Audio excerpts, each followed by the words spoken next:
আমাদের জীবনে এমন কিছু মুহূর্ত আসে যখন মনে হয় চারপাশের পুরো পৃথিবীটাই বুঝি থমকে গেছে। চেনা মানুষগুলোর অবহেলা, কাছের মানুষের দেওয়া ধোঁকা কিংবা কোনো প্রিয় স্বপ্ন ভেঙে যাওয়া তীব্র যন্ত্রণা আমাদের ভেতরটাকে দুমড়ে মুচড়ে দেয়। আমরা তখন একা অন্ধকারে বসে ভাবি, আমার সাথেই কেন এমন হলো? মানুষের দেওয়া এই আঘাত কি তবে আমার জীবনের শেষ অধ্যায়, নাকি এর পেছনে লুকিয়ে আছে নতুন কোনো এক বিরাট অলৌকিক সম্ভাবনা? শুনতে অবাক লাগলেও এটাই সত্যি। লোহাকে যেমন আগুনে পুড়িয়ে ইস্পাত বানানো হয়, ঠিক তেমনি জীবনের কঠিন সময়গুলো আমাদের ভিতরের আসল মানুষকে জাগিয়ে তোলে। আল্লাহ যখন কোনো বান্দাকে আধ্যাত্মিকভাবে বা মানসিকভাবে অনেক বড় করতে চান, তখন তাকে সরাসরি কঠিন পরিস্থিতির মুখোমুখি দাঁড় করিয়ে দেন। আর যাকে আপনি আপনার জীবনের সবচেয়ে বড় বিপর্যয় ভাবছেন, হয়তো সেটাই আপনার অহংকার ভেঙে আল্লাহর দিকে ফিরে আসার সবচেয়ে বড় উসিলা। মানুষের দেওয়া আঘাত আসলে আমাদের এই শিক্ষা দেয় যে এই দুনিয়ায় আল্লাহ ছাড়া স্থায়ী এবং নিঃস্বার্থভাবে ভালোবাসার মতো আর কেউ নেই। যখন সব দরজা বন্ধ হয়ে যায়, তখনই মূলত আল্লাহর রহমতের আসল দরজাটি খুলে।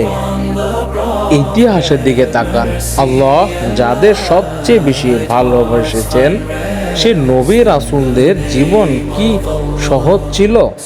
হযরত ইউসুফ আলাইহিস সালামের জীবন কাহিনীর কথাই ধরুন। আপন ভাইয়েরা হিংসা করে তাকে গভীর কুয়ায় ফেলে দিয়েছিল। সে ভাইদের উপর তার ভরসা ছিল, তারাই তাকে পর করে দিল। এরপর তাকে কৃতদাস হিসেবে বিক্রি করা হলো।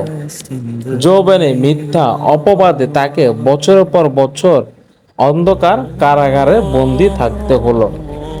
একটাবার ভাবুন, একের পর এক আঘাত তার জীবনে এসেছিল, কিন্তু ইউসুফ আলাইহিস সালাম কি দমে গিয়েছিলেন?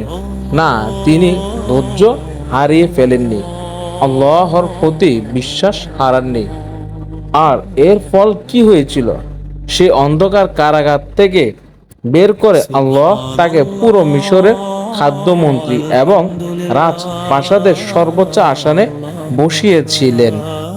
যে ভাইয়েরা আঘাত করেছিল, তারা একদিন তার সামনে এসে মাথা নত করেছিল। এটাই আল্লাহর পরিকল্পনা। তিনি কুয়া থেকে তুলে রাজপ্রাসাদে বসাতে পারেন, যদি বান্দা সবর করতে জানে। মানুষের দেওয়া আঘাত থেকে আমরা কিভাবে মানসিকভাবে ঘুরে দাঁড়াবো? ইসলাম আমাদের তিনটি মূল মন্ত্র শেখায়। প্রথমত, সালাত এবং সেজদা। যখন বুকটা কষ্টে ফেটে যাবে, তখন মানুষের কাছে না গিয়ে জায়নামাজটা বিছিয়ে দিন। সেজদায় গিয়ে আপনার সব কষ্ট, সব কান্না আল্লাহর কাছে সঁপে দিন। কারণ সেজদা হলো এমন এক জায়গা যেখানে মাটিতে ফিসফিস করে বললে তা আরশে গিয়ে পৌঁছায়। দ্বিতীয়ত, সবর বা ধৈর্য। পরিস্থিতি যেমনই হোক, মুখে কোনো অভিযোগ না এনে ধৈর্য ধরুন। মনে রাখবেন, পবিত্র কোরআনে বলা হয়েছে, নিশ্চয়ই কষ্টের সাথে স্বস্তি রয়েছে। তৃতীয়ত, তাওয়াক্কুল। আল্লাহর ওপর পূর্ণ ভরসা রাখুন। বিশ্বাস করুন, তিনি আপনার জন্য যা কেড়ে নিয়েছেন, তার চেয়ে উত্তম কিছু আপনার ভাগ্যে লিখে রেখেছেন। যারা আপনাকে আজ আঘাত করেছে, তাদের ছেড়ে দিন এবং নিজের কেরিয়ার ও জীবনের দিকে মনোযোগ দিন। প্রিয় দর্শক, মানুষের দেওয়া আঘাত আপনার জীবনের সমাপ্তি নয়, বরং এটা আপনার নতুন করে আরো শক্তিশালী হয়ে জেগে ওঠার এক মহান সুযোগ।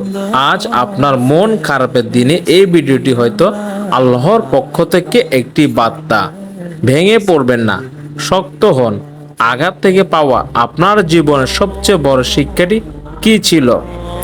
কমেন্ট করে আমাদের সাথে শেয়ার করুন। আপনার একটি মন্তব্য হয়তো অন্য কোনো ভেঙে পড়া মানুষকে বাঁচার অনুপ্রেরণা দিবে। ভিডিওটি ভালো লাগলে লাইক করুন এবং এমন আরও ইসলামিক ও অনুপ্রেরণামূলক ভিডিও পেতে চ্যানেলটি সাবস্ক্রাইব করে আমাদের পাশেই থাকুন। জাযাকাল্লাহ খাইরান।